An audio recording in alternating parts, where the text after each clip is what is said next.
درجات واسطے بالخصوص کم میت موڑ کانسٹے دے مومنین مومنات جو اس دنیا فانی بریل کر گئے نے انہوں کی بلندی درجات واسطے بالعکس پانی عالم ہمسا انہوں نے مرحومین دی بلندی درجات واسطے باواز بلند صلوات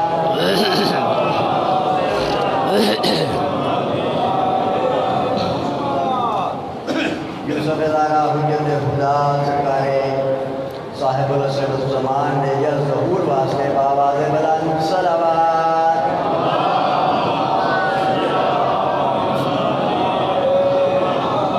اپنے اپنے گناہوں کی بخشش واسطے باواز بلند صلوات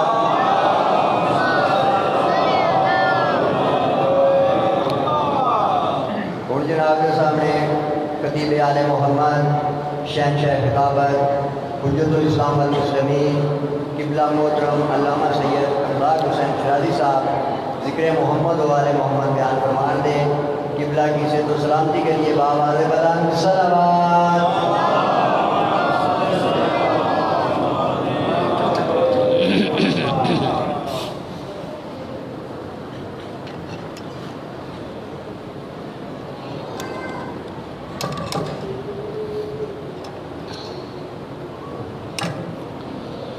تمام احباب سے التماس ہے شہدائے ملت جعفریہ کی بلندی درجات کے لیے صدر اسلام سے آج تک راہ محبت و ولایت میں جان دینے والوں کے لیے بالخصوص وہ محبان علیہ رسول جو دنیا سے چلے گئے اور بعد میں ان کا کوئی فاتحہ پڑھنے والا نہیں رہا، اپنے اپنے مرحومین کو یاد کرتے ہوئے اور بالاخص جن احباب نے ان 5 روزہ مجالس کا انعقاد کیا اور جس حوالے سے بھی اس میں حصہ لیا، ان سب کے مرحومین کے لیے بھی ایک مرتبہ سورہ فاتحہ اور 3 بار سورہ توحید کی تلاوت فرما۔ اعوذ باللہ من الشیطان الرجیم، بسم اللہ الرحمن الرحیم، الحمدللہ رب العالمین الرحمن الرحیم مالک یوم الدین، ایاک نعبد و ایاک نستعین، اہدنا الصراط المستقیم، صراط الذین انعمت علیہم غیر المغضوب علیہم ولا الضالین۔ بسم اللہ الرحمن الرحیم، قل هو اللہ احد اللہ الصمد لم یلد ولم یولد ولم یکن له کفوا احد۔ بسم اللہ الرحمن الرحیم، قل هو اللہ احد اللہ الصمد لم یلد ولم یولد ولم یکن له کفوا احد۔ بسم اللہ الرحمن الرحیم، قل هو اللہ احد اللہ الصمد لم یلد ولم یولد ولم یکن له کفوا احد۔ اللہم اغفر للمؤمنین والمؤمنات والمسلمین والمسلمات الاحیاء منہم والاموات، اللہم تابع بیننا وبینہم بالخیرات انک مجیب الدعوات انک علی کل شیء قدیر وانت بالاجابۃ حق جدیر۔ اللہم صلی علی محمد وآل محمد، صلوات صلوات۔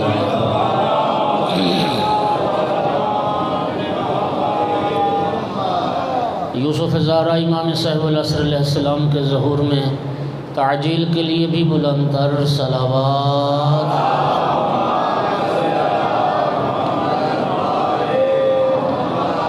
اعوذ باللہ من الشیطان اللعین الرجیم، بسم اللہ الرحمن الرحیم، الحمدللہ رب العالمین والعاقبۃ للمتقین والجنة للمؤمنین والنار للمنافقین۔ الحمدللہ الذی جعلنا من المتمسکین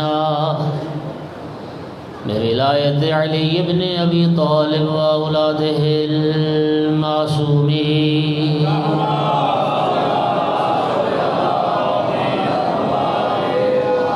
الحمدللہ الذی جعلنا من الباقین علی سید الشہداء واولادہ واصحابہ المظلومین۔ الصلاة والسلام والتحیۃ والاکرام علی رسولہ الکریم شفیع المذنبین انیس الغریبین ورحمۃ للعالمین۔ أعني العبد المؤيد الرسول المسدد المحمود الأحمد المصطفى الأمجد أبا القاسم محمد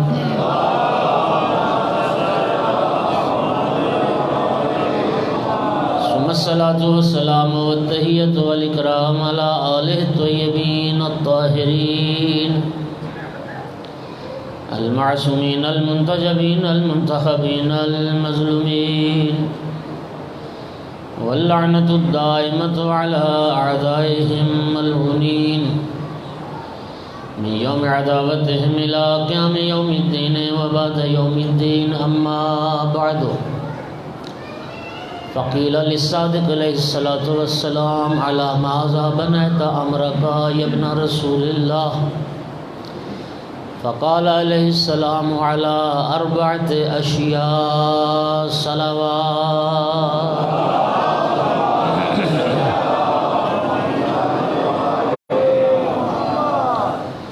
سامعین گرامی قدر، حاضرین مجلس، موالیان حضر قرار، عزاداران آل محمد علیہ السلام، امام جعفر صادق علیہ السلام کی خدمت میں کسی نے عرض کیا،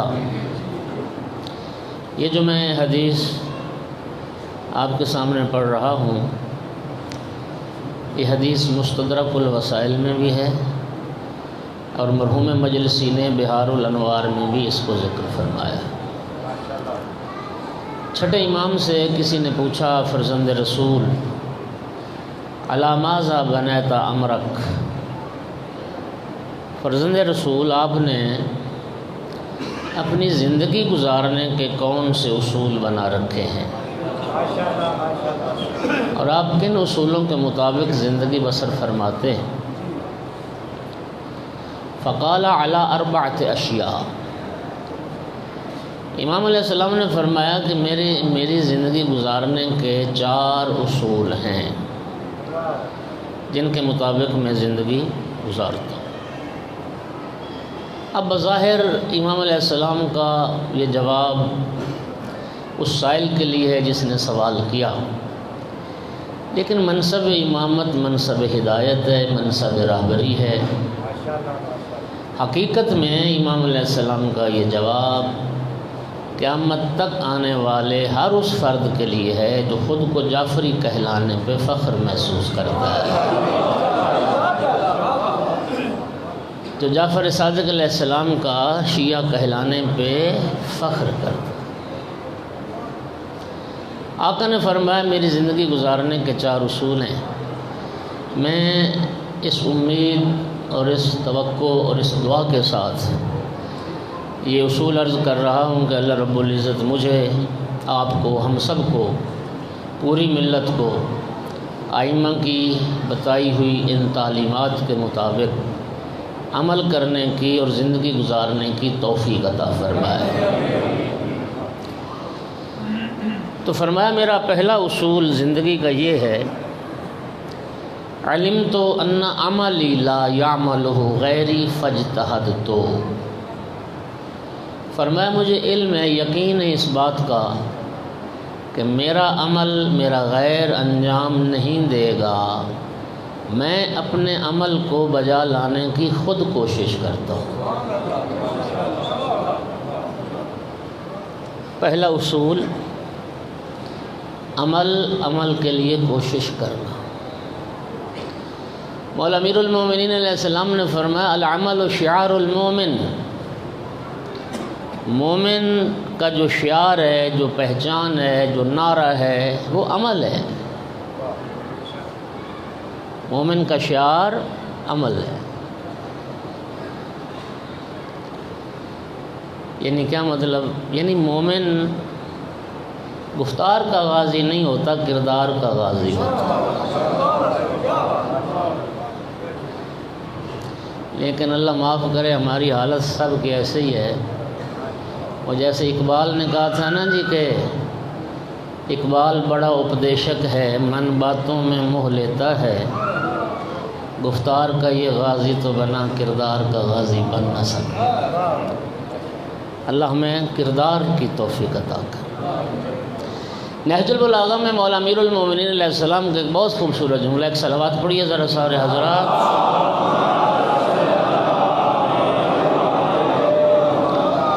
احباب، میں آپ کے لیے کوئی نیا نہیں ہوں، آپ میرے لیے نئے نہیں ہیں، آپ میرے مزاج کو اور میری گفتگو کو جانتے ہیں۔ میں زیادہ سے زیادہ یہی کوشش کرتا ہوں کہ کلام اہل بیت لوگوں تک پہنچے، فرامین محمد و آل محمد لوگوں تک پہنچے۔ اور احباب، میں کئی بار یہ مومنین کی خدمت میں عرض کر چکا کہ جتنا حدیث کا ذخیرہ قوم شیعہ کے پاس ہے، دنیا کے کسی مذہب میں مسلک میں اتنا حدیث کا ذخیرہ نہیں ہے۔ سب سے زیادہ ذخیرہ حدیث وہ اہل تشیع کے پاس ہے۔ میں اس تمہید میں وقت زیادہ نہ لے لوں، ایک جملے میں خلاصہ کر رہا ہوں۔ اس کی وجہ کیا ہے؟ یعنی آپ حیران ہوں گے کہ اگرچہ اہل سنت بھائیوں کی حدیث کے 6 مجموعے ہیں، جسے سیاہ ستہ کہتے ہیں۔ سیاہ صحیح کی جمع سیاہ، یعنی وہ ان 6 کتابوں کو قرآن کے بعد صحیح سمجھتے ہیں، اس لیے سیاہ کہلاتے ہیں۔ لیکن الحمدللہ ہماری اگرچہ حدیث کی جو معتبر کتابیں گنی جاتی ہیں وہ کتب اربع ہیں، لیکن صرف کتب اربع نہیں ہیں۔ ہمارے الحمدللہ ثم الحمدللہ پہلا دورہ حدیث امام صادق علیہ السلام کی زندگی میں تدوین ہوا تھا۔ امام صادق علیہ السلام کے 400 شاگردوں نے امامین صادقین علیہم الصلاۃ والسلام کی حدیث کو جمع کیا۔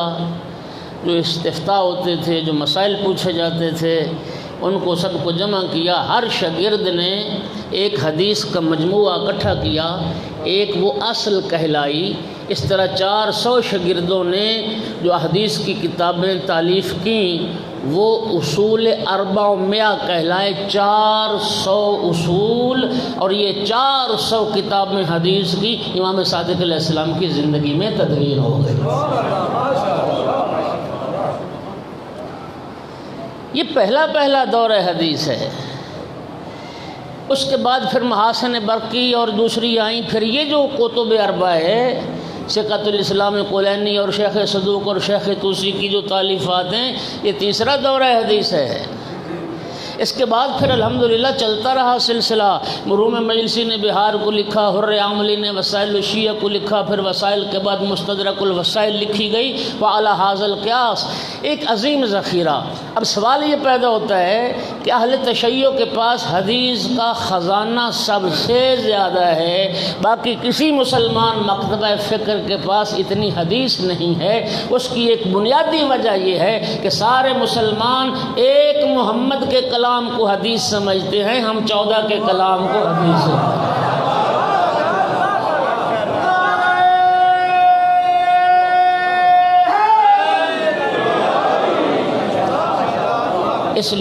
اس لیے الحمدللہ ثم الحمدللہ ہمارے پاس حدیث کا ذخیرہ سب سے زیادہ۔ برادران کی اگرچہ 6 کتابیں حدیث کی، محققین کی تحقیق، اور جا کے پڑھ لیجئے، اگر تکراری احادیث کو نکال دیا جائے تو ان کا سارا حدیث کا جو ذخیرہ ہے وہ ہماری کافی شریف جتنا بھی نہیں بنا۔ توجہ ہے حضرات؟ لیکن اب المیہ کیا ہے؟ نہ کوئی حدیث سننے والا، نہ کوئی سنانے والا، نہ کوئی خواہش کرنے والا، نہ کوئی اس کی طلب رکھنے والا۔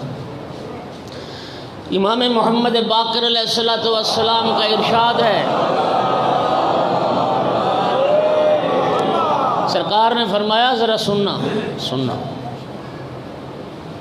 لحدیث واحد تاخذ عن صادق خیر لک من الدنیا وما فیہا۔ ایک حدیث امام صادق کی، ایک سچے ہادی کی، ایک معصوم امام کی ایک حدیث جس کا تم علم حاصل کرتے ہو، پانچویں امام فرماتے ہیں تمہارے لیے دنیا و معافیہ سے بہتر ہے۔ ایک حدیث۔ تو میں الحمدللہ کوشش کرتا ہوں کہ ادھر ادھر کی باتیں نہ ہوں، کلام اہل بیت، کلام معصومین کو زیادہ سے زیادہ لوگوں تک پہنچے۔ امام نے کیا فرمایا کہ میری زندگی کا پہلا اصول عمل ہے۔ میں اپنا عمل، چونکہ ہر انسان اس دنیا میں موظف ہے، کوئی دکاندار ہے، کوئی سکول ٹیچر ہے، کوئی بینکار ہے، کوئی کسی شعبے میں ملازم ہے، کوئی زمیندار ہے، جو جس شعبے میں بھی ہے وہ اپنی ذمہ داری کو پورا کرنے کی فکر میں رہتا ہے۔ سکول ٹیچر اللہ صبح اٹھ کے سکول جانے کی تیاری کرتا ہے، بینکار بینک جانے کی، دکاندار دکان پہ جانے کی، زمیندار اپنی زمینداری کے معاملات۔ ایسا ہے یا نہیں ہے نا؟ اچھا، کبھی ایسا ہوا کہ آج سکول ٹیچر نہ جائے، کہے میری جگہ پہ میرا بیٹا چلا جائے، بینکار بینک نہ جائے، میرا بھائی چلا جائے؟ پہلی بات تو یہ کہ جائے گا کوئی نہیں، دوسری بات ہے جائے گا تو قبول کوئی نہیں کرے گا۔ ایسا ہے نا؟ تو جس کی ذمہ داری ہے، جس کی کمٹمنٹ ہے، تو وہی کوشش کرتا ہے، وہی اس کو نبھاتا ہے، اسی کی ذمہ داری۔ تو اللہ رب العزت نے، یہ دنیا دار عمل ہے، اللہ رب العزت نے ہماری بھی کچھ ذمہ داریاں متعین فرمائی ہیں۔ امام فرماتے ہیں ان کو پورا کرنے کی کوشش کرو۔ امام رضا علیہ السلام شہنشاہ عرب و عجم، ذرا سن لینا دوستو حدیث امام کی، لا تدع العمل الصالح والاجتہاد فی العبادہ اتکالا علی حبنا۔ مولا رضا علیہ السلام فرماتے ہیں ہماری محبت کے بھروسے پر عمل صالح اور عبادت میں کوشش کو چھوڑ نہ دینا۔ عبادت میں کوشش، عمل صالح کو چھوڑ نہ دینا کہ بس ہم تو آل رسول کے ماننے والے ہیں اور ہم آل محمد کے ماننے والے ہیں۔ نہیں، عبادت، اجتہاد فی العبادت اور عمل صالح کو ہماری محبت کے بھروسے پہ ترک۔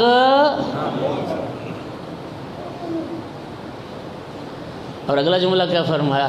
وَلَا تَدْعُوا حُبَّ آلِ مُحَمَّدٍ اتِّقَالًا عَلَى الْعِبَادَةِ، اور عبادتوں کے بھروسے پہ آل محمد کی محبت سے ہاتھ اٹھا نہ لینا۔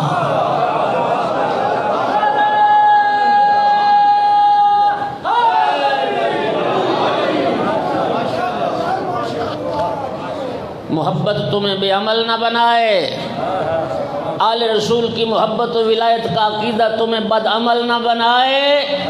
اور جو نماز روزے پہ بڑا ناز اور غرور کرتے ہو، یہ نماز روزہ عبادت، یہ اس پہ فخر و غرور تمہیں آل محمد کا دشمن نہ بنائے۔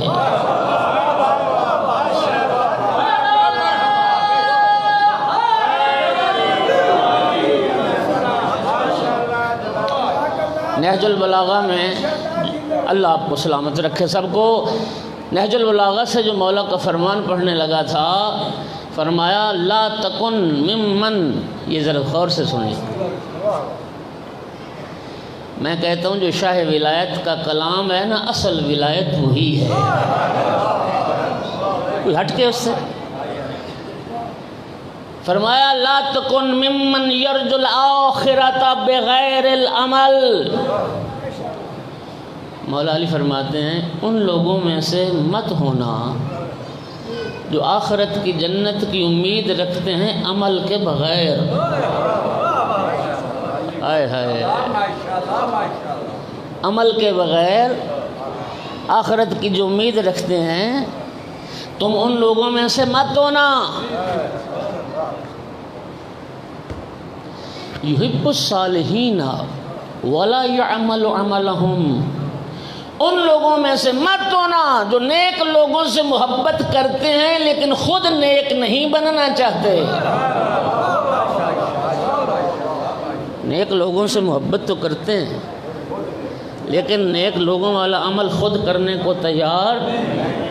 وَيُبْغِضُ الْمُذْنِبِينَ وَهُوَ أَحَدُهُمْ، ان لوگوں میں سے نہ ہو جانا جو گناہ گاروں سے نفرت کا اظہار کرتے ہیں، خود گناہ چھوڑنے کو تیار نہیں.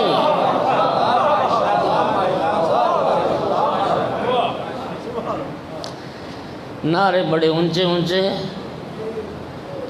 لیکن کردار میں زیرو، عمل میں بہت پیچھے. معاف کرنا دوستو، ہماری حالت ہے تو ایسے ہی.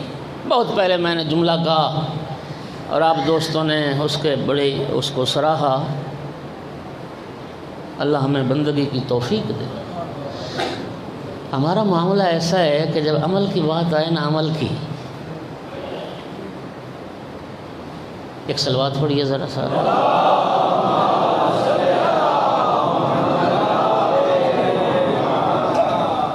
ایک مرتبہ اور صلوات پڑھو.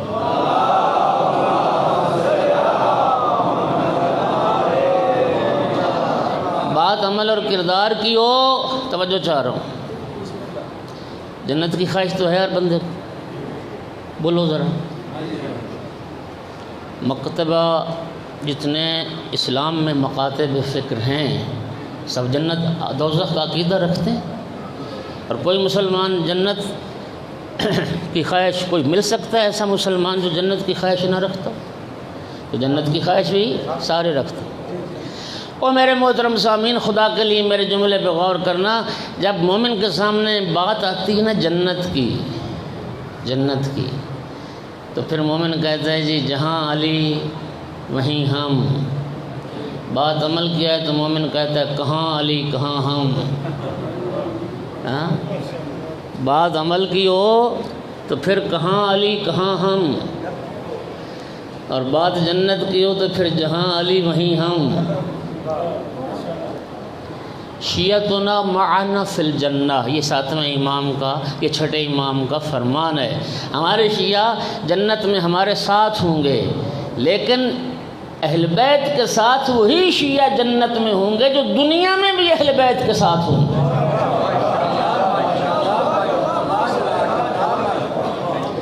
اچھا ایمان سے بتائیں، دنیا میں کردار معاویہ والا، جنت میں ساتھ مولا علی کا ملے گا؟ دنیا میں کردار یزید والا، جنت میں ساتھ مولا حسین کا ملے گا؟ بولو ذرا. تو اللہ اچھا پھر ہاں یہ دیکھیے ایک حقیقت ہے. بات لوگ کرتے ہیں ہم ابو ذر بن سکتے ہیں، ہم کو سلمان بن سکتے. پہلی بات سنو، وہ دروازہ بند نہیں ہوا.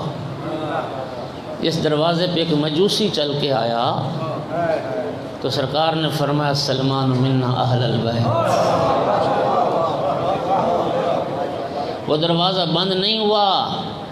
اس دروازے پہ ایک چرواہا چل کے آیا اور رسول اللہ نے فرمایا صدیق ھذہ الامہ ابو ذر، اس امت کا سب سے بڑا سچا میرا ابو ذر. پہلی بات تو یہ وہ دروازہ بند نہیں ہوا. اور پھر میں مان لیتا ہوں کہ ہم چونکہ دنیا کی محبت، دنیا داری اور ہماری جو بدعمالیاں ہیں وہ زیادہ ہیں، دنیا کی محبت نے ہمیں اندھا بہرا کیا ہوا ہے. یار دیکھیے دو رخ ہوتے ہیں. کہ انسان اگر اتنی بلند منزل پہ نہیں پہنچ سکتا، ہم سلمان ابو ذر نہیں بن سکتے اور یقیناً نہیں بن سکتے، تو بندے کو پھر یزید اور معاویہ جیسا کردار بھی ادا نہیں کرنا چاہیے، شمر اور ابن سعد بھی نہیں بننا چاہیے.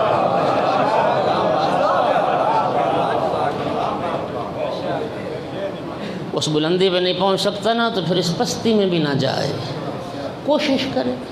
دیکھیے ہمارا کام تو کوشش ہے نا. آل رسول تو چاہتے ہیں کہ ہمارے شیعہ ہمارے ساتھ ہیں، ہمارے ساتھ پرواز کریں، ہم خاک پرواز کریں. ہمارے تو پر ہی ٹوٹے ہوئے ہیں، ہمارے تو پر ہی جلے ہوئے. تو پھر کیا مسئلہ، اس راستے کو چھوڑ دیں؟ معصوم فرماتے ہیں ٹھیک ہے تم ہمارے ساتھ پرواز کے قابل نہیں ہو، تو پھر ہمارے راستے پہ، اسی راستے پہ پیچھے پیچھے دوڑتے آؤ. دوڑ نہیں سکتے تیز چلتے آؤ، تیز نہیں چل سکتے آہستہ چلتے آؤ، آہستہ بھی نہیں چل سکتے، گرتے پڑتے اٹھتے، راستہ منزل وہی رکھو، اسی طرف چلتے رہو، کبھی نہ کبھی تو منزل آ ہی جائے۔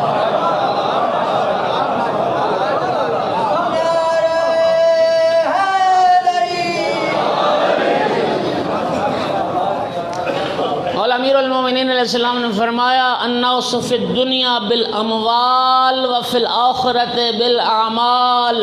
علی مورہ فرماتے ہیں لوگوں یاد رکھنا دنیا کی زندگی مال کے ساتھ ہے، آخرت کی زندگی اعمال کے ساتھ۔ آخرت کی زندگی اعمال کے ساتھ۔ تبارک الذی بیدہ الملک وہو علی کل شیء قدیر الذی خلق الموت والحیات لیبلوکم ایکم احسن عملا۔ رب کیا فرماتا ہے؟ یہ موت و حیات کا سلسلہ یہ رب دیکھنا چاہتا ہے اچھے عمل کون کرتا ہے۔ یہ عمل ہی کا تو امتحان ہے۔ گھبرا تو نہیں رہے حضرات؟ عمل اور یہ جو لفظ شیعہ ہے نا، میں بڑی ذمہ داری سے عرض کر رہا ہوں، دو باتوں میں ہم فرق نہیں کر سکے۔ خدا را جاؤ تحقیق کرو، اس بات کی تحقیق کرو، ہم دو باتوں میں فرق نہیں کر سکے۔ ایک ہوتا ہے اہل بیت علیہ السلام کا محب ہونا، ایک ہوتا ہے اہل بیت علیہ السلام کا شیعہ ہونا۔ توجہ چاہ رہا ہوں میں، محب ہونا اور ہے، شیعہ ہونا۔ کوئی ایک مسلمان ایسا دکھا دو جو جرأت کر کے یہ کہے کہ مجھے آل رسول سے محبت نہیں، اپنے کفر کا اعلان کرے گا وہ مسلمان جو یہ جرأت کر کے کہے کہ مجھے آل رسول سے محبت نہیں۔ ہر مسلمان دعویٰ کرتا ہے مجھے آل رسول سے محبت ہے، اور محبت صرف آپ نہیں کرتے، محبت تو غیر مسلم بھی کرتے ہیں۔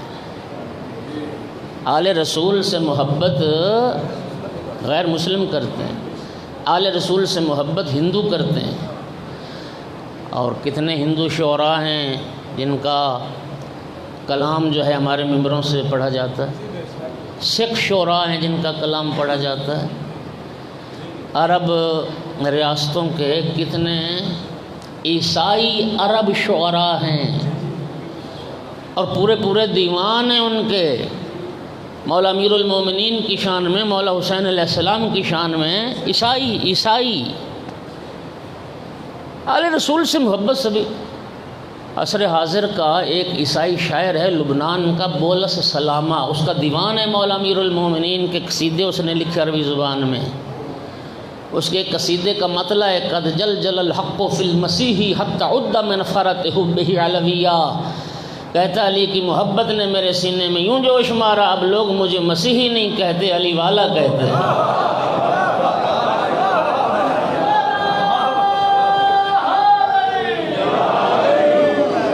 یہ جارج جرداق کا میں ذکر اکثر کرتا ہوں، پہلے بھی کیا۔ یہ جارج جرداق لبنان کا ایک عیسائی پروفیسر تھا ادبیات عرب کا۔ میں کئی بار کہتا ہوں یوٹیوب پہ اس کے انٹرویوز ابھی موجود ہیں، ابھی چند سال ہوئے، 2-4 سال ہوئے ہیں کہ وہ اس کی وفات ہوئی ہے۔ پروفیسر تھا ادبیات عرب کا، اور خود بڑا فصیح و بلیغ انسان تھا۔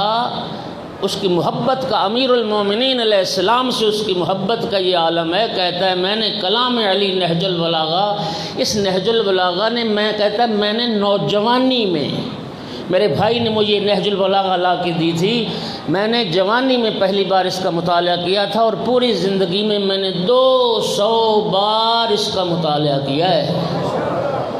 وہ تو مسلمان نہیں ہے، وہ تو شیعہ نہیں ہے، وہ تو ایک عیسائی ہے۔ توجہ چاہ رہا ہوں، اس نے 200 بار پڑھا نہج البلاغہ کو، اور آج کل جتنے ولایت کے ٹھیکیدار ہیں ان سے قرآن اٹھوا کے پوچھ لو کبھی نہج البلاغہ دیکھا بھی ہے کہ کس حجم کی کتاب ہے؟ توجہ ہے یا نہیں ہے؟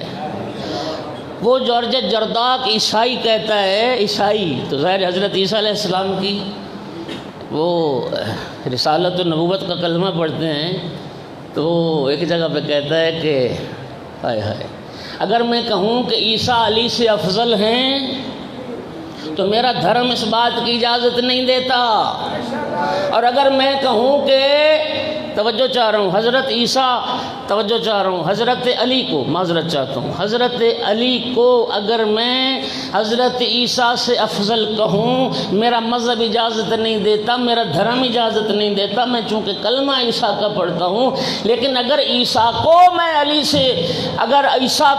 علی سے افضل کہوں میرا ضمیر اجازت نہیں دیتا، میرا وجدان اجازت نہیں دیتا۔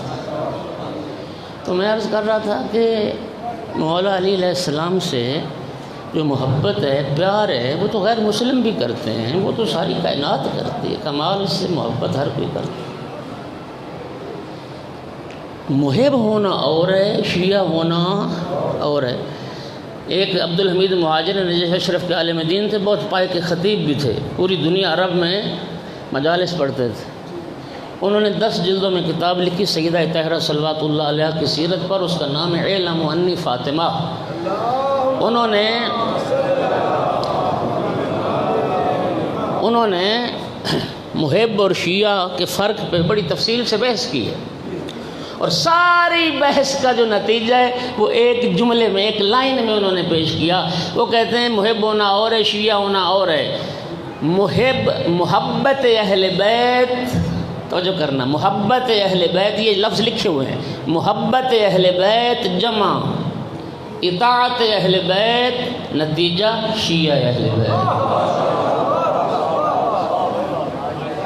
یعنی اہل بیت کی محبت کے ساتھ جب آل رسول کی اطاعت بھی شامل ہو جائے تو پھر شیعت کی منزل آتی ہے، شیعت کی منزل۔ دوستو عمل بہت اہم ہے، تو شیعت تو ہے ہی عمل سے، اگر عمل نہیں تو پھر آپ محب ہیں، اگر عمل نہیں تو پھر انسان محب ہے، اور جب اطاعت کی منزل آ جاتی ہے تو پھر محب سے بڑھ کے درجہ پھر ہو جاتا ہے شیعہ اہل بیت۔ ایک صلوات تو پڑھیے ذرا سارے۔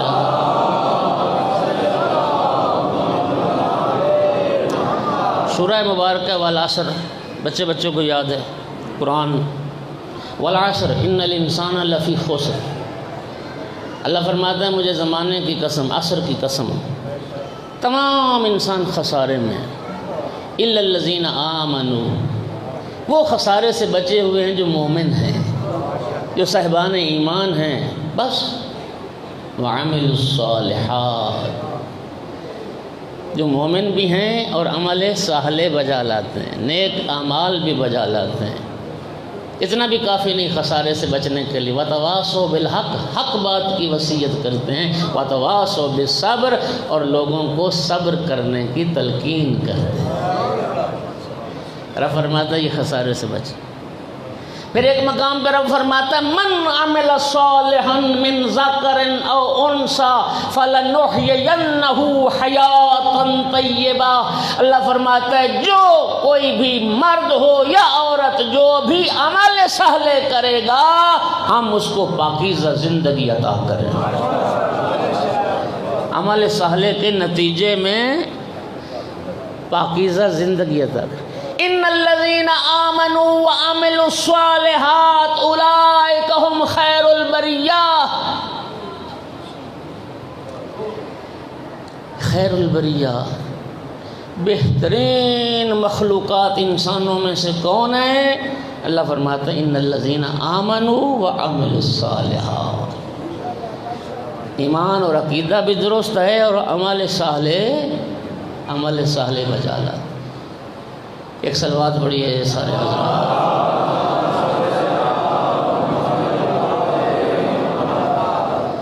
میرے محترم،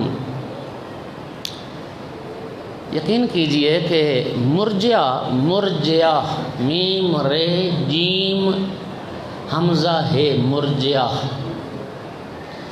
یہ ایک عقیدہ تھا، یہ ایک فرقہ تھا، اور اس فرقے اور اس گروہ کے اس عقیدے کے لوگ ہر زمانے میں رہے، ائمہ کے زمانے میں بھی تھے، سرکار دو عالم نے فرمایا، غور سے سنو، لعنت المرجئۃ علی لسان 70 نبیّا، آقا نے فرمایا 70 انبیاء نے گروہ مرجع پر لعنت کی۔ کتنے انبیاء نے؟ مرجع۔ قیل وما المرجع تو یا رسول اللہ، کس نے پوچھا یا رسول اللہ یہ مرجع کون ہیں جن پہ انبیاء نے بھی لعنت کی؟ فرمایا الذین یقولون الایمان قول بلا عمل، فرمایا مرجع وہ لوگ ہوتے ہیں جو کہتے ہیں کہ ایمان زبانی اقرار کا نام ہے اور عمل کی ضرورت نہیں ہے۔ ہاں، زبانی اقرار کا نام ہے اور عمل کی ضرورت نہیں ہے، وہ مرجع ہیں اور انبیاء نے لعنت کی۔ مولا امیر المومنین علیہ السلام نے فرمایا لو کان الایمان کلاما لم ينزل فیہ صوم ولا صلاۃ ولا حج ولا زکوٰۃ۔ علی مولا فرماتے ہیں اگر ایمان زبانی کلامی نعروں کا نام ہوتا، صرف کلام کا نام ہوتا، تو اسلام میں پھر کبھی نماز کا حکم نہ ہوتا، زکوٰۃ کا حکم نہ ہوتا، روزے کا حکم نہ ہوتا، حج کا حکم نہ ہوتا۔ عمل کی کوشش کرو، خطا کار ہے انسان، انشاءاللہ رب کی رحمت وسیع ہے، آل محمد کی شفاعت کا باب بھی ہے، توبہ کا دروازہ بھی کھلا ہے، اس کی رحمت کی امیدوار ہیں۔ باقی ہمیں پتہ ہے کہ ہمارے عمل کی حقیقت اور حیثیت کیا ہے، کوشش کریں، کوشش۔ توجہ ہے امام جعفر صادق علیہ السلام کی کتنی، یہ امام کی حدیث دیکھیے کتنی حوصلہ افزا ہے۔ امام صادق علیہ السلام ایک حدیث میں فرماتے ہیں اللہ جس بندے کی 2 رکعت نماز بھی قبول کر لے گا اللہ اسے جہنم میں نہیں بھیجے گا۔ کتنی بڑی بات، ہمیں پتہ ہے لولی لنگڑی باتیں ہماری، لیکن رب بھی جانتا ہے، محمد والے محمد بھی جانتے ہیں۔ ہاں جی، وہ ایک صلوات پڑھیے بلند آواز ہے۔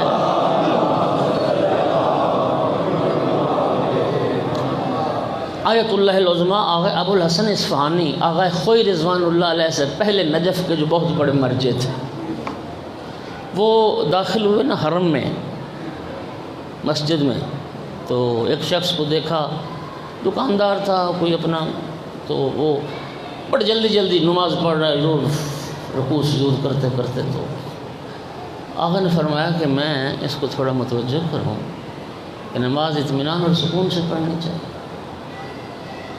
تو آقا نے فرمایا ادھر آؤ، کیا کر رہے تھے؟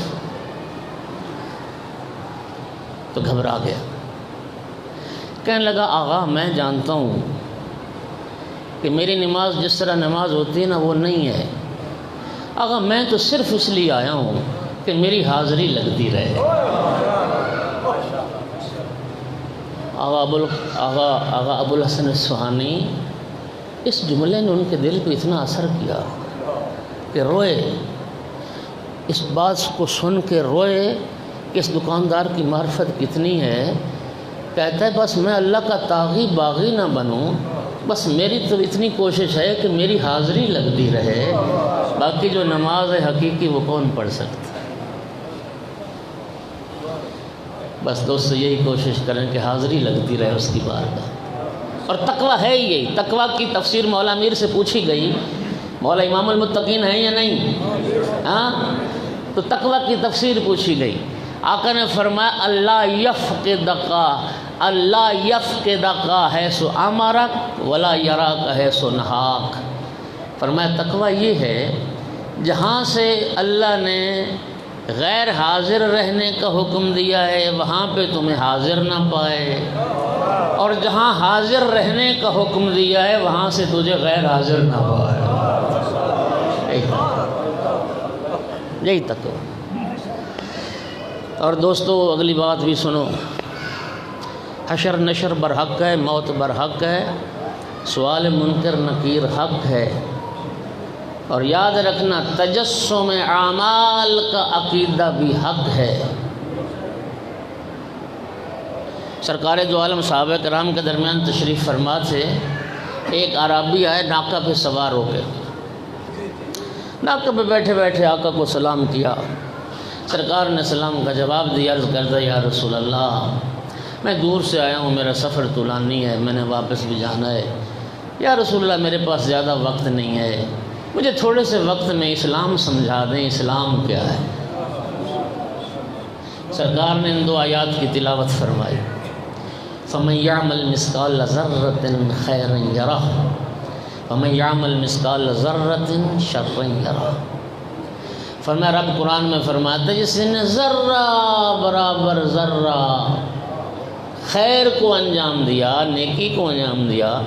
یہ جو کبھی روشن دان سے یا کھڑکی سے سورج کی شعائیں جب آ رہی ہوتی نا کمرے کے اندر، اس میں معمولی ذرات نظر آتے ہیں، روشنی نہ ہو تو پھر نہیں آتے، روشنی میں آتے ہیں، اور بالخصوص سورج کی روشنی میں اگر اس طرف سے آ رہی ہے وہ ذرہ ہے۔ فرمایا ذرہ برابر، اتنی ساری مقدار کے برابر بھی کسی نے خیر اور نیکی کو انجام دیا، وہ خیر اور نیکی بھی اس کے نام عمل میں محفوظ ہوگی، اور قیامت کے دن وہ اپنی نیکی کو بھی دیکھے گا۔ وَمَن يَعْمَلْ مِثْقَالَ ذَرَّةٍ شَرًّا يَرَهُ، اور ذرہ برابر جس نے شر اور برائی کو انجام دیا، وہ شر اور برائی بھی قیامت کے دن اس کے سامنے ہوگی۔ عرض کرتا واقعی یا رسول اللہ ایسا ہی ہوگا؟ فرمایا ہاں یہ وعدہ خداوندی ہے، حق اور سچ ہے۔ اچھا خدا حافظ یا رسول اللہ، بس میں سمجھ گیا اسلام کیا ہے۔ خدا حافظ ناکہ کو پلٹایا، واپس چلا۔ بعض صحابہ کرام کہنے لگے یا رسول اللہ عجیب شخص تھا، اسلام سیکھنے آیا تھا، 2 آیات سن کے واپس چلا گیا۔ سرکار نے فرمایا خبردار اس کے بارے کچھ نہ کہنا، عاد فقیہن، یہ فقیہ بن کے لوٹ گیا، یہ دین شناس بن کے لوٹ گیا۔ معلوم ہوا کہ انسان کی زندگی میں انقلاب پیدا کرنے کے لیے تو 2 آیات ہی کافی۔ ذرہ برابر ذرہ، قرآن کہتا ہے قیامت کا دن آئے گا، مجرمین کے سامنے نامہ عمل آئے گا۔ وَتَرَى الْمُجْرِمِينَ مُشْفِقِينَ قالوا یا ویلتنا ما لهذا الکتاب لا یغادر صغیرۃ ولا کبیرہ۔ نام اعمال جب آئے گا نا مشرکین کے سامنے، اور دیکھیں گے اپنا ایک ایک گناہ لکھا ہوا اس نام اعمال میں، پھر چیخ اٹھیں گے ہائے افسوس، ہائے افسوس، ہائے ہماری ہلاکت۔ یہ کیسا نام عمل ہے کہ چھوٹی سی چھوٹی برائی اور بڑے سے بڑا گناہ سب کچھ لکھا ہوا ہے، اور اس نام اعمال نے کسی گناہ کو چھوڑا نہیں، سارے کا سارا اس میں درج۔ اور تجسم اعمال ایک حقیقت ہے، یاد رکھنا میرے دوستو۔ قیامت کے دن جو حشر نشر ہے نا انسان کا، ایک صلوات پڑھ دیں ذرا سارے حضرات۔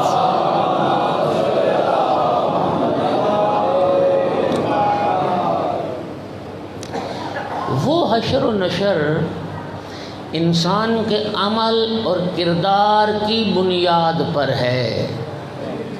یہ ذرا غور سے سنیے گا، اور تجسم اعمال کا مسئلہ علم کلام میں بحث ہے، جا کے پڑھ لینا، دیکھ لینا۔ یہ آمنہ کے لال کی کرم نوازی ہے۔ یہ رب نے قرآن میں وعدہ کیا محبوب یہ تیرا صدقہ ہے کہ تیری وجہ سے میں دنیا میں تیری امت پر عذاب نازل نہیں کروں، یہ میرا وعدہ ہے۔ ایمان سے بتائیں سابقہ امتوں کے چہرے مسخ ہو جاتے تھے، بندر خنزیر بن جاتے تھے۔ کون سا ایسا گناہ ہے جو سابقہ امتوں میں تھا اور آج کی امت میں نہیں ہے؟ بولو ذرا، کون سا گناہ تھا؟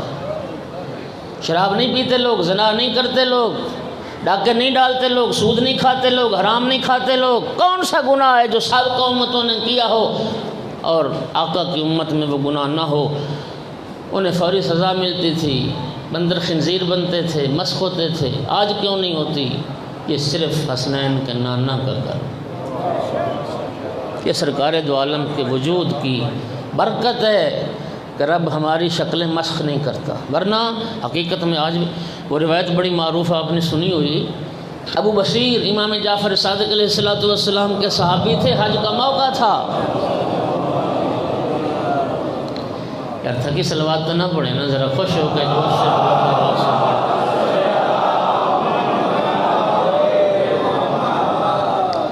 ابو بصیر حیران ہو کے کہتا ہے یا ابن رسول اللہ ما اکثر الحجیج. جب نا رسول اللہ اس سال تو حاجی بہت ہیں، اس سال بڑا حاجی آیا ہے. امام نے فرمایا ابو بصیر ما اقل الحجیج و اکثر الزجیج.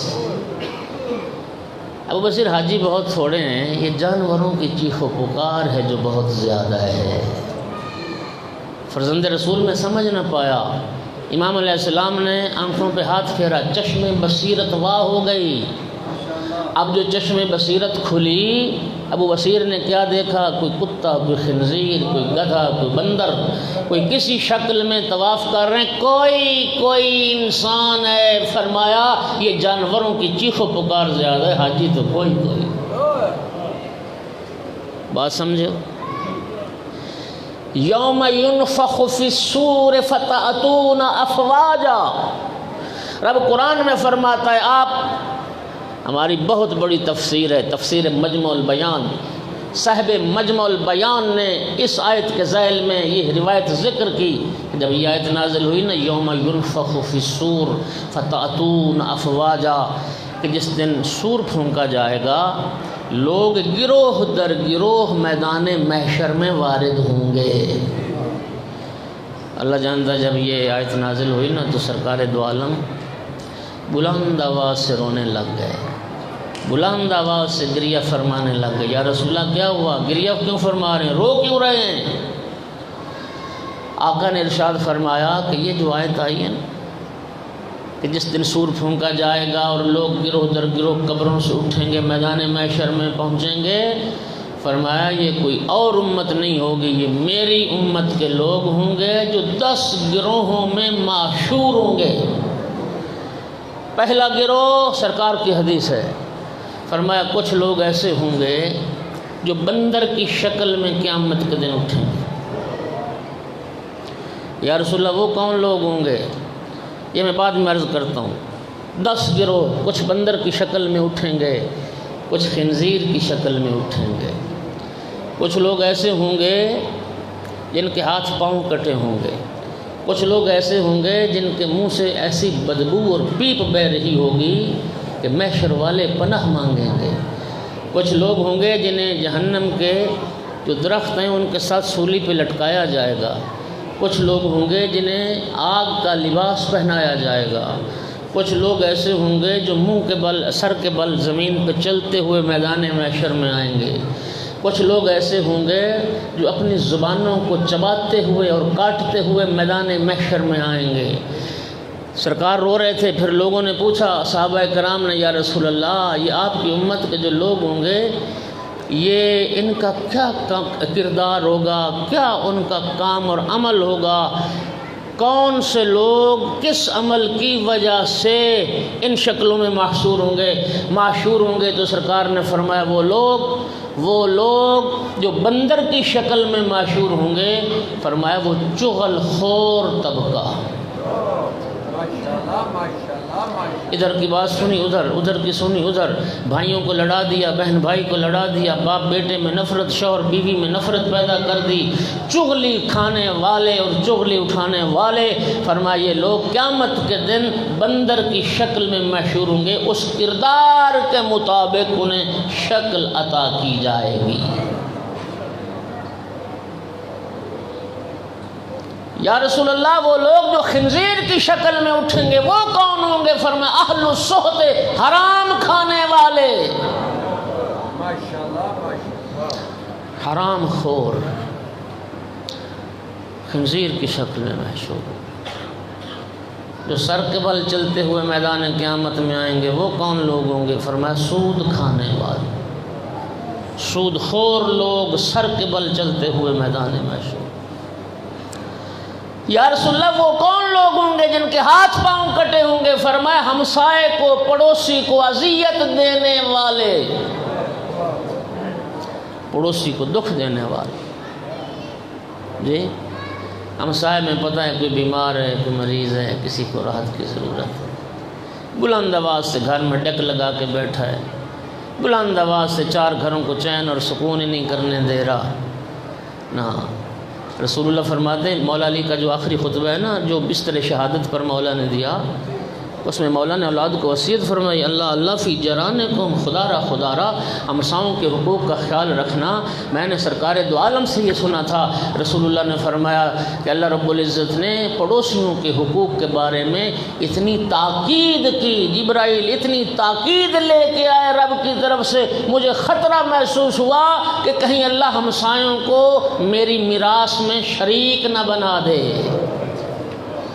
میری وراثت میں انہیں حصہ دار نہ بنا دے۔ ہمسایوں کو اذیت دینے والے ہاتھ پاؤں کٹے ہوئے معشور ہوں گے، اندھے معشور ہوں گے، کچھ لوگ اندھے، وہ جج، وہ قاضی جانتے ہوئے حق کیا ہے سچ کیا ہے، رشوت لے کے ناجائز فیصلہ کر دی، ہاں، مظلوم کو ظالم بنا دیا، ظالم کو مظلوم بنا دیا، اندھے معشور۔ وہ لوگ جنہیں جہنم کے لباس پہنائے جائیں گے وہ کون لوگ ہوں گے؟ یہ ذرا سنیے گا، اہل عجب، اہل عجب۔ خدا کرے میں سمجھا پاؤں۔ ایک ہوتی ریاکاری، ریاکاری تو آسان ہے، جانتے ہیں، دکھاوے کے لیے عمل کرنا، ہاں جی، دکھاوے کے لیے عمل۔ تو کسی اہل علم کا ایک جملہ لکھا ہے، صلوات تو پڑھ دیں ذرا سا۔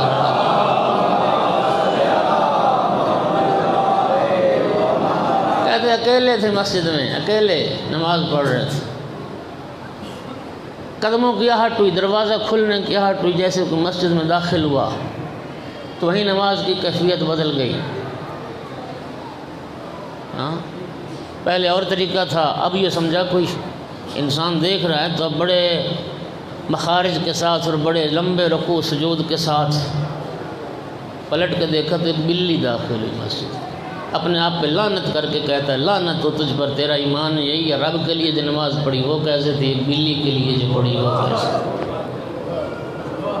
ہاں، ریاکاری کو شرک کہا گیا۔ رسول اللہ صلی اللہ علیہ وآلہ وسلم کی حدیث مبارک ہے، کل ریاء شرک، ہر ریا شرک ہے۔ یعنی نماز بھی پڑھ رہا ہے، لوگوں کو دکھاوا بھی کر رہا ہے تو شرک ہو گیا نا، ایک عمل میں رب کو بھی شریک کیا ہوا ہے، رب کے ساتھ رب کے بندوں کو بھی شریک کیا۔ ریاکار کا عمل باطل ہے، اس لیے تو معصوم نے فرمایا، من عمل للہ فاجرہ علی اللہ ومن عمل للناس فاجرہ علی الناس۔ جو اللہ کے لیے کام کرے گا وہ اللہ سے اجر پائے گا، جو لوگوں کے لیے کام کرے گا وہ لوگوں سے اجر پائے گا۔ اور لوگوں کا اجر کیا ہوگا؟ بس اتنا ہی، واہ واہ سبحان اللہ۔ وہ بھائی ریاکار کی نماز باطل، ریاکار کا عمل باطل، ریاکار کی ہر عبادت باطل۔ انما یتقبل اللہ من المتقین، اللہ متقین کے اعمال کو قبول کرتا ہے۔ اگر میں دکھاوے کے لیے کر رہا ہوں کہ لوگ کہیں چودھری صاحب واہ واہ کیا بات ہے، کیا کمال کی مجلس کروائی اور کیا خرچہ کیا، تو یہ لوگوں کے لیے اجر ہے، وہ صرف یہی ہے، واہ واہ۔ ایک ریا ہے، ایک عجب ہے۔ عجب کیا ہوتا ہے؟ عجب، اس کا آسان ترین اردو ترجمہ خود پسندی، خود پسندی،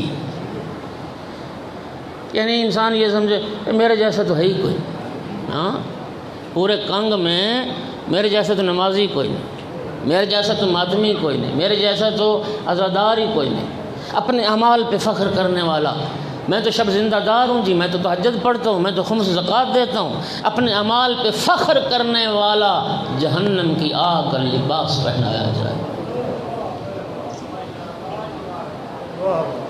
توجہ ہے؟ اور جنہیں سولی پہ لٹکایا جائے نا کہ جہنم کے آگ کے تنوں پر، وہ ہے، یہ بڑی اہم بات، ذرا سنیے۔ حکمران وقت کے حاکم، اب حاکم کوئی بھی ہو سکتا ہے، ملک کا حاکم بھی حاکم ہے، ضلع کا حاکم بھی حاکم ہے، تحصیل کا حاکم بھی حاکم ہے، یونین کا حاکم بھی حاکم ہے، ہاں، ٹاؤٹ، ایجنٹ، جاسوس۔ یہاں مومنین کی میٹنگ ہو رہی ہے، ایک بدبخت ٹاؤٹ انتظامیہ کا، وہ سیدھی جا کے انتظامیہ کو پہنچایا بات، ملت کے راز افشا کر دیے، بھائیوں کی باتوں کو افشا کر دیا، جو ہم نہیں چاہتے تھے کہ دشمن کو پتہ چلے، جا کے بتا دیا سب کچھ۔ قوم شیعہ یہ پلان کر رہی ہے اور قوم شیعہ میٹنگ کر رہی ہے۔ سرکار نے ارشاد فرمایا یہ وہ طبقہ ہوگا حکام وقت تک شکایتیں کرنے والے جنہیں جہنم کے تنوں پر سولی پہ چڑھایا جائے گا۔ اور میرے دوستو، یہ اس رب کریم کا کرم ہے کہ رب نے توبہ کا دروازہ بند نہیں کیا، توبہ کا دروازہ کھلا رکھا۔ ہر روز توبہ کرو، ہر روز استغفار پڑھو، ہر گناہ کے بعد توبہ کرو، استغفار کا دامن نہ چھوڑو۔ پھر اسے یہ بھی رب کریم کا کرم ہے، امام رضا علیہ السلام نے فرمایا تائب من الذنب کمن لا ذنب لہ، جو شخص اپنے گناہ سے توبہ کر لیتا ہے وہ مثل اس شخص کے ہے جس نے زندگی میں کبھی گناہ نہ کیا۔ پروردگار، ہم گناہگار خطا کار بندے ہیں، تجھے شہید اعظم، تجھے مظلوم اعظم، تجھے غریب کربلا کا واسطہ، تجھے شہیدان کربلا کا واسطہ کریم اللہ، تو ہمارے گناہ معاف کر، ہماری خطاؤں کو معاف کر دے۔ آئندہ اپنی بندگی کی توفیق عطا کر، اخلاص کی دولت عطا کر، ریاکاری سے بچنے کی توفیق عطا کر، خالصتاً لوجہ تیری رضا کے لیے، محمد وآل محمد علیہ السلام اور امام وقت کی خوشنودی کے لیے ہمیں کام کرنے کی توفیق عطا فرما۔ بس میں نے بہت وقت لے لیا، اصول زندگی 4 تھے، صرف ایک بھی بیان نہ ہو سکا، زندگی باقی، ملاقات باقی، 2-4 جملے صرف ذکر مصیبت کے کہوں گا۔ عزادارو، جب جنگ احد کا اختتام ہوا تو اختتام جنگ احد پر یزید کی دادی نے، معاویہ کی ماں نے جناب سید الشہداء جناب حمزہ کی لاش کا مسئلہ کیا تھا۔ مسئلہ کرنا جانتے ہو؟ میت کے اعضاء کاٹ لینا، میت کے اعضاء کاٹنا، یہ مسئلہ کرنا کہلاتا ہے۔ شیعہ سنی نے لکھا، سرکار کی حدیث ایاکم والمسلہ ولو بالقلب العقور، آقا نے فرمایا تھا باولا کتا، کاٹنے والا پاگل کتا بھی مر جائے تو اس کا مسئلہ نہ کرنا، اس کے اعضاء نہ کاٹنا۔ جناب حمزہ رسول اللہ کے بہت پیارے چچا تھے۔ یزید کی ماں نے، یزید کی دادی نے، حاکم شام کی ماں نے جناب حمزہ کی لاش کا مسئلہ کیا۔ جناب حمزہ کے لب کاٹ لیے، ناک کاٹ لی، کان کاٹ لیے، آنکھیں نکال دی، ہاتھوں کی انگلیاں کاٹ ڈالی، سارے اعضاء کاٹ کے اس ملونہ نے گلے کا ہار بنایا۔ آتش انتقام بجھی نہیں۔ پھر جناب حمزہ کے پاؤں کاٹ ڈالے، پھر جناب حمزہ کے سینے کو چیر ڈالا، پھر جگر نکال کے جناب حمزہ کا چبایا۔ حکم خدا سے پتھر ہو گیا تھا ہندہ کے منہ میں، جگر نکال کے پھینک دیا، چبا نہ سکی۔ ذرا تصور کیجئے، یہ حالت ہو گئی جناب حمزہ کی لاش کی۔ سرکار چونکہ خود جنگ احد میں زخمی ہو گئے تھے، جب مشرکین میدان احد چھوڑ کے نکل گئے تو سرکار نے سب سے پہلے فرمایا کوئی جائے میرے چچا حمزہ کی خبر لائے، کوئی جائے میرے پیارے چچا حمزہ کی خبر لائے، میرا چچا کس حال میں ہے۔ بعض صحابہ کرام اٹھے، میدان احد میں تلاش کیا، جناب حمزہ کی لاش کو پہچان لیا، لیکن لاش کی جو حالت تھی اس حالت کو دیکھ کے کسی میں جرت نہ ہوئی، ہمت نہ ہوئی، رسول اللہ کو کیا بتائیں کہ ہم نے حمزہ کو کس حال میں دیکھا۔ بالآخر سرکار دو عالم خود اٹھے اور شہداء میں تلاش کرتے کرتے جب چچا کی لاش پہ پہنچے، اللہ جانتا ہے شیعہ سنی نے لکھا کہ رسول اکرم نے چچا کی لاش پہ کھڑے ہو کے بلند آواز سے گریہ کیا، بہت اونچی آواز سے روئے رسول اللہ۔ صحابہ کہتے ہیں ہم نے جناب حمزہ کی لاش سے پہلے زندگی میں رسول اللہ کو اتنی بلند آواز سے گریہ کرتے نہیں سنا تھا۔ ہم نے اس دن دیکھا رسول بلند آواز سے حمزہ کی لاش پہ روئے۔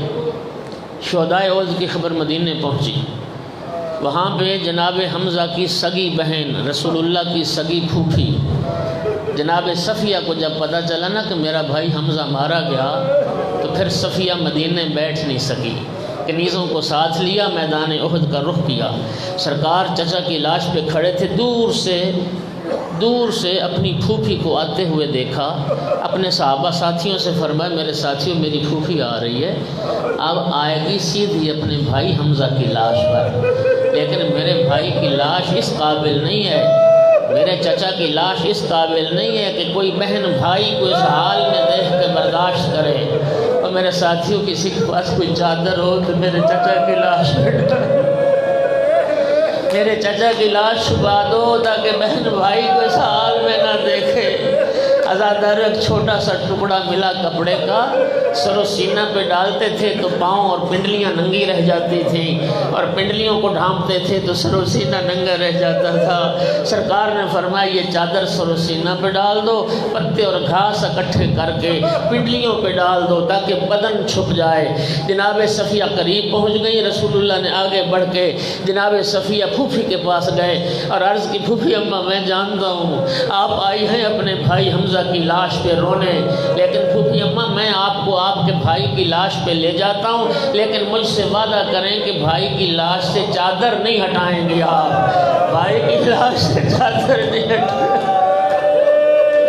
ازادار متوجہ ہو گیا، میں عرض کروں گا یا رسول اللہ، احد کے میدان میں ایک بہن کو بھائی کی لاش نہ دیکھنے دی، یا رسول اللہ 11 محرم کربلا میں ہوتے، یا رسول اللہ کربلا میں بھی ایک بہن بھائی کی لاش پہ آئی تھی، یا رسول اللہ آپ کی بیٹی زینب کبریٰ آپ کے بیٹے حسین کی لاش پر، لیکن عزاداروں میں کہا کرتا ہوں جناب صفیہ کا حمزہ کی لاش پہ آنا کجا، جناب زینب کبریٰ کا بھائی حسین کی لاش پہ آنا کجا۔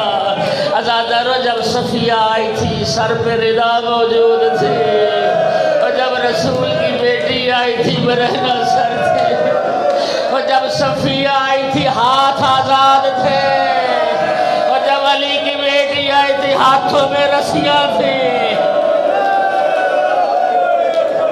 وہاں تو اعضاء کاٹے گئے تھے، یہاں حالت رسول کے بیٹے کی کیا تھی؟ سر کٹ کے نوکے نیزہ پہ سوار ہو چکا، بدن پہ گھوڑے دوڑ چکے، سینے اور کمر کی ہڈیاں ریزہ ریزہ ہو گئیں، اور بھائی کی لاش پہ کھڑے ہو کے پوچھتی تھی آپ داخل حسین، میرا بھائی حسین تو ہے، آپ ابن ام زہرا، میری ماں زہرا کا جایا حسین تو ہے۔ ازادار رخ پھر گیا مدینہ کی طرف، نانا کو خطاب کر کے کہتی تھی یا جدہ صلی علیہ ملائکۃ السماء، نانا آپ پہ تو آسمان کے فرشتے درود پڑھتے تھے، ھذا حسین بلارا، نانا یہ آپ کا حسین ہے جو خاک کربلا پر موجود، مقطع الاعضاء، جس کے اعضاء قطع کر دیے گئے، مسلوب الامامت والردا، جس کے لباس کو لوٹ کے لے گئے۔ پھر ایک درد بھرا جملہ کہا یا جدہ بناتوں کا سبایا، نانا دیکھ تیری بیٹیاں قیدی بنا لی گئی، نانا تیری بیٹیوں کے ہاتھوں میں رسن پہنا دی۔ الا لعنت اللہ علی القوم الظالمین وسيعلم الذین ظلموا أي منقلب ينقلب کریم اللہ بحق محمد و آل محمد ذکر کو قبول فرما، بانیان خمسہ ان کے حوائج پورے فرما، ان دوستوں کی توفیقات میں اضافہ فرما، ان گھروں میں رحمت نازل فرما، ان کے مرحومین کے درجات بلند فرما، جتنے مومنین مومنات عزادار تشریف فرمائے میرا اللہ سب کی توفیقات میں اضافہ فرما، سب کی حاجات کو پورا فرما، ہمیں نیکی کی توفیق عطا فرما، ہمارے صغیرہ کبیرہ گناہ معاف فرما، عاقبت بالخیر فرما، میرا مالک خالق بحق محمد و آل محمد علیہ السلام۔ پروردگار جس نے مومنین مومنات بیمار بیمار ہیں انہیں شفا کاملہ عطا فرما، بھائی اکمل کو شفا عطا فرما، جو تنگ دست ہیں وسیع حلال رزق نصیب فرما، جو جوان ملت کے بے روزگار ہیں نوکری نہیں ہے، میرا اللہ کو باعزت روزگار باعزت نوکری عطا فرما، میرا مالک مقروضین کے قرض ادا فرما، بے گھر کو گھر عطا فرما، اے کریم اللہ محمد وآل محمد علیہ السلام کے صدقے میں اس کرونا کی وبا سے انسانیت کو نجات عطا فرما، پوری دنیا کائنات میں جہاں کہیں محبان آل رسول عزاداران امام حسین علیہ السلام موجود ہیں ان کی مال جان عزت آبرو ناموس ایمان عقیدے کی حفاظت فرما، علماء امراج اسلام کی زندگی دراز فرما، خادمان مذہب ملت کی توفیقات میں اضافہ فرما، ملتمسین دعا کی دعاؤں کو مستجاب فرما، ہماری عاقبت بالخیر فرما، مولا سید الشہداء کے دنیا میں بار بار معرفت کے ساتھ زیارت، آخرت میں شفاعت نصیب فرما، کریم آل خالق ہماری دعاؤں کو شرف قبولیت عطا فرما، ربنا تقبل منا انک انت السمیع العلیم، قبولیت دعا کے لیے بلند تر صلوات۔